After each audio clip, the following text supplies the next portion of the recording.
Good evening everyone, and welcome to today's Daily Splat, taking place in the evening. That's why I've got red wine. It's a Friday evening here in Perth. I'm aware that you might be watching this possibly a Tuesday morning, a Thursday afternoon, or maybe even a future Friday evening. Now then, today is video 5 in our 20 video series that is previewing the English Premier League, which means that there is just over 2 weeks to go until the 2011-2012 season starts. Yummy. Now, today's team is Chelsea. Lots of interesting things to talk about, and yet some little time to cover them all in a brief, succinct and hopefully interesting way. So, let's run the facts. Last season, Chelsea finished second in the Premier League, losing out to Manchester United, in the end finishing 9 points behind them, but they came rather close. This in spite of a truly abysmal middle of the season slump. They also brought in Fernando Torres in the January transfer window, hoping it would spark the team into action, and it just ended up causing more problems, with Torres not playing very well and in the end only getting 1 goal during his half a season with the club. They also failed to advance beyond the quarter-final stages of the Champions League, being knocked out by Manchester United, and they also didn't win the FA Cup or the League Cup, so not very good at all for the Blues. Carlo Ancelotti, their manager, has been sacked as a result, and in his place has come the Portuguese Andreas Villas-Boas, being dubbed by some as the new Mourinho. However, it remains to be seen. He's only been in management 18 months. However, he's done very, very well, particularly in his 12 months at Porto, where he guided them to the Portuguese treble, winning the Portuguese League Cup, and the Europa League, winning that tournament at Decanter. He did miss out on the equivalent of the Portuguese FA Cup, but he lost in the final of that tournament, so almost 4 trophies. Anyway, he's come in, he's only 33 years old. In fact, the year he was born, Sir Alex Ferguson was managing in Scotland. In fact, I think the year he was born was the year Sir Alex Ferguson had started managing. So, gives you an idea of the age difference between certain coaches. But despite being younger than some Premier League players that are running around, he is still seen as a very big prospect, particularly as Chelsea did pay somewhere in the region of 13 to 15 million pounds to break his contract, to bring him in from Porto to their club. Now, there haven't been any major changes in the club. No big players have left. A couple of the younger kids have been sent on loan or sold off, and they've only bought 1 player so far, a goalkeeper named, I believe it's Thibaut Courtois or Courtis or something like that. I've only seen it written down, and I'm not very good with Belgian names. However, he has already gone out on loan to Atletico Madrid, who are in need of a keeper, having sold David De Gea to Manchester United. So far, no big transfer news. Now, Andreas Villas-Boas did say he's going to take a couple of weeks to assess the team in pre-season friendlies and training, just to see who he wants to keep and who he needs to bring in. So at the moment it's all speculation. Chelsea have been heavily linked with Luka Modric and have even made several bids, all of them turned down by Tottenham because they really want to keep Luka Modric, and who can blame them? He's a fantastic player.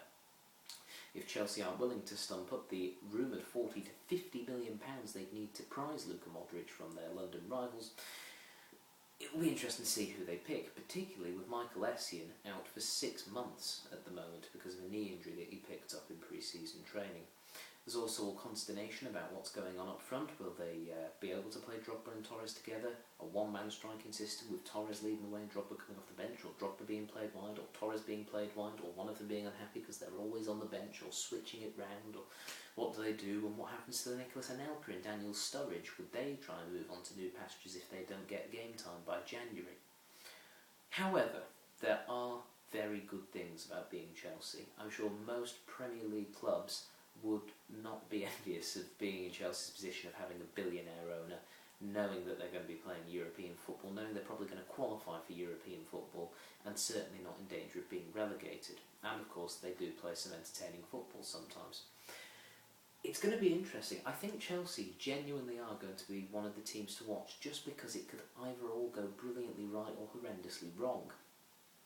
and it's going to be interesting. They do have good players. Petr Cech remains one of the most consistent goalkeepers in the league. Their defence is certainly very capable. Ashley Cole, one of the best fullbacks in the world. John Terry continues to play well despite losing a bit of pace. He isn't the player he was, but he's still good enough for Chelsea. David Luiz came into much fanfare.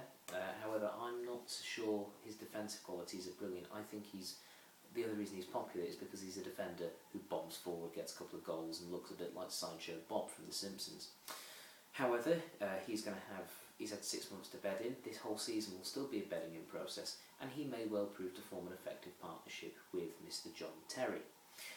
In the midfield, there are some problems. The midfielders are getting older, or at least the good ones are. Essien out for 6 months is a bit of the problem. Frank Lampard is the same age as the coach, both being 33, and his effectiveness may start to dwindle. Perhaps it remains to be seen. John Obi Mikel just isn't really that good. Ramirez had a pretty interesting first season, and I think he is going to be key for them. And of course, having Yossi Benayoun fit for the season may prove to be useful coming off the flanks. On the wings, they've got Malouda or Kalou, obviously Benayoun an option there. Gael Kakuta trying to break into the first team looks an interesting prospect. And of course, in Malouda and Kalou, they do have two very, very talented wingers. The forward situation, of course, you've got Anelka, although he may end up playing right wide, as he has done a lot of the time at Chelsea. The main thing is who starts up front, Torres or Drogba.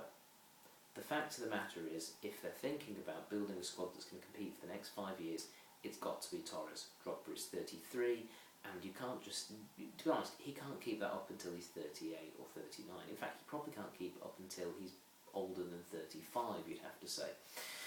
He's just going to break down physically. He's going to pick up more injuries because of, the age that he is. I mean, he is in tremendous physical condition, and he is a brilliant striker. I mean, honestly, in the last 10 years, he has been one of the best performers in world football.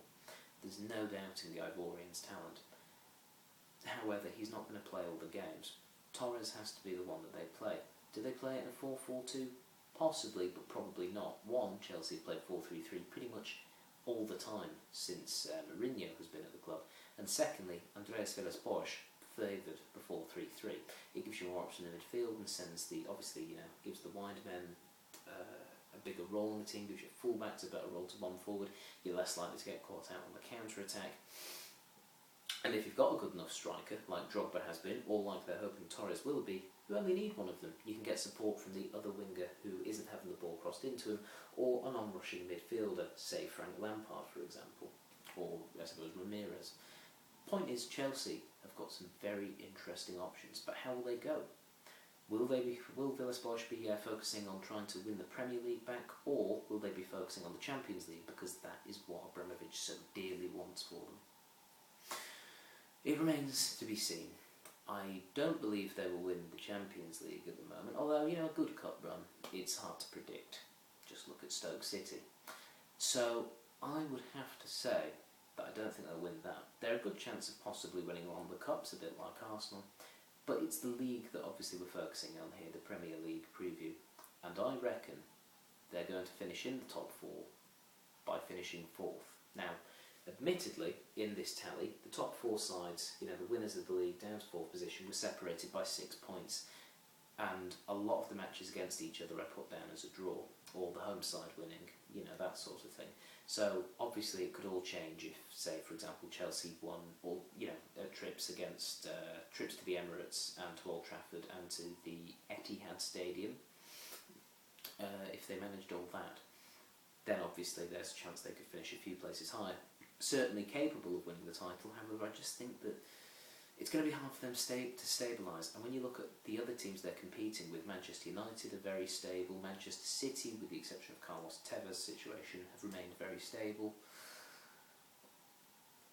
They're the teams they've got to compete with. They're the 2 teams that I think will be competing with them. And obviously Arsenal as well. Arsenal, less stable, you could argue, because of all the pressure on them, but that might just be media speculation that they're not stable. They may actually be more stable than some people realise. It'll be interesting to see.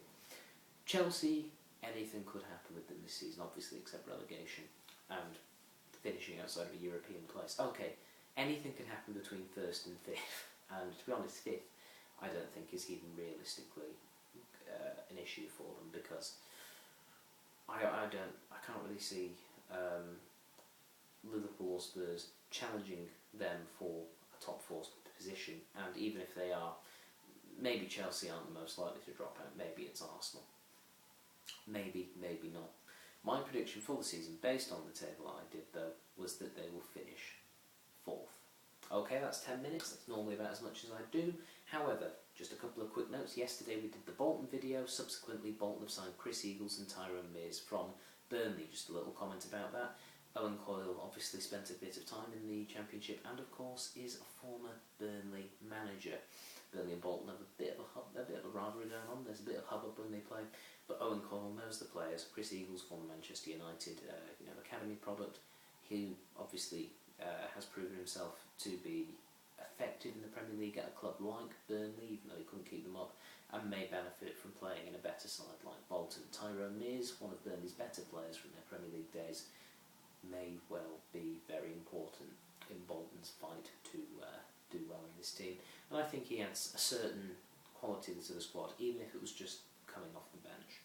I think he's a good squad player to have for a club like Bolton, so well done to them. Okay, pardon me, that is all. I'm going to sit back and enjoy my wine. You may all join me tomorrow, where we'll be talking about Everton and how the Toffees may fare this season, if they can keep everyone fit, which of course with Everton is always going to be a problem.